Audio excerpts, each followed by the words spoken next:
بسم الله والحمد لله والصلاة والسلام على رسول الله أما بعد. يقول الله سبحانه وتعالى في محكم تنزيله: أعوذ بالله من الشيطان الرجيم. بسم الله الرحمن الرحيم. قل لن يصيبنا إلا ما كتب الله لنا هو مولانا وعلى الله فليتوكل المتوكلون.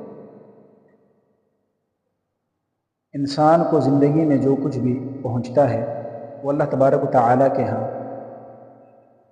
تقدیر کی باب میں، تقدیر کی کتاب میں لکھا جا چکا ہے.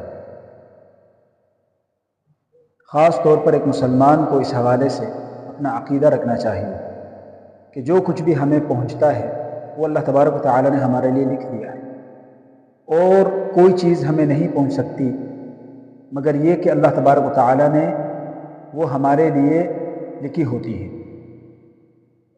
نبی صلی اللہ علیہ وسلم نے فضل ابن عباس رضی اللہ تعالی عنہ کو نصیحت کرتے ہوئے فرمایا تھا: یا غلام، لو ان الامہ لو اجتمعت على ان ينفعوك بشيء لم ينفعوك بشيء الا ما قد كتبه اللہ لك.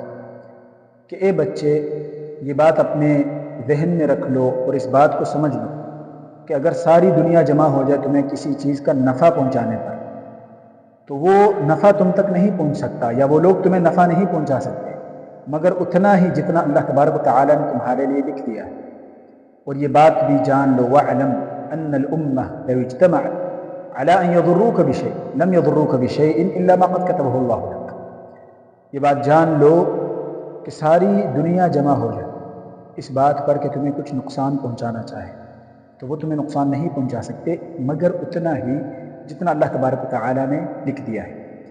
ہمارے معاشرے میں ایک بات بڑی عام طور پر کہی جاتی ہے کہ جادو ہو گیا، ٹونا ہو گیا، سحر ہو گیا اور فلاں ہو گیا، یہ معاملات ہمارے اتھل پتھل ہو گئے، ہمارے گھر کے معاملات بڑے خراب ہو گئے اور فلاں نے جادو کرا دیا، یہ وغیرہ اس طرح کی باتیں عام طور پر آج کل ہمیں معاشرے میں سننے کو ملتی ہے.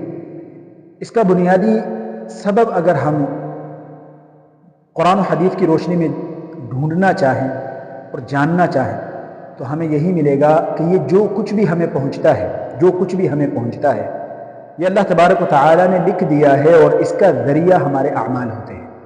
یعنی ہم تک پہنچنے والا ذریعہ وہ ہمارا عمل ہے.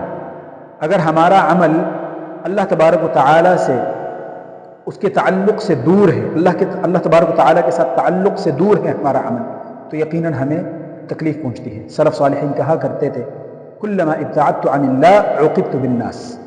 جب بھی میں اللہ تبارک و تعالیٰ سے دور ہوا مجھے لوگوں کے ذریعے سزا ملی ہے. یعنی لوگ مجھ پر مسلط کر دیے گئے، مخلوق مجھ پر کیا کر دی گئی؟ مسلط کر دی گئی. جب خالق سے تعلق ٹوٹا، خالق سے تعلق کمزور پڑا، تو مخلوق نے مجھے گھیر لیا سزا کے طور پر. سحر بھی اسی کی ایک قسم ہے. انسان کو سحر تب اس کے اوپر لگتا ہے اور اس کے اوپر اثر کرتا ہے کہ جب انسان کے خود کے اعمال ایسے ہو جائیں کہ سحر اس کی طرف کھنچتا چلا آتا ہے. کسی بندے کے اعمال اچھے ہوں، محمد رسول اللہ صلی اللہ علیہ وسلم پر بھی سحر ہوا تھا اور اس پر ہمارا عقیدہ ہے کہ یہ سحر اثر رکھتا ہے. لیکن اگر کسی نیک انسان پر اس کا اثر ہو جائے تو وہ اللہ کی طرف سے آزمائش ہے. اللہ تبارک و تعالیٰ اس بندے کے درجات اونچا کرنا چاہتے ہیں. اور اگر کسی بے نمازی پر، کسی ایسے بندے پر کہ جو اعمال کا پابند نہیں ہے، اذکار کا پابند نہیں ہے، اور اس کو یہ سحر پہنچ جاتا ہے، تو اسے سحر کو مورد الزام نہیں ٹھہرانا چاہیے یا ساحر کو مورد الزام نہیں ٹھہرانا چاہیے، بلکہ اسے اپنے نفس میں، اپنے آپ میں سوچنا چاہیے کہ میں اپنے اعمال درست کروں، اللہ کی طرف بڑھوں، اللہ کے ساتھ تعلق برابر کروں، درست کروں، تاکہ مجھ پر اس طرح کے شیطانی ہتھ کنڈے کام کرنا چھوڑ دیں. اللہ تبارک و تعالی ہمیں حقیقی معنوں میں اللہ کی حفاظت میں اپنے آپ کو دینے کی توفیق عطا فرمائے اور ان اعمال کی حفاظت کرنے کی توفیق عطا فرمائے جس کے ذریعے ہم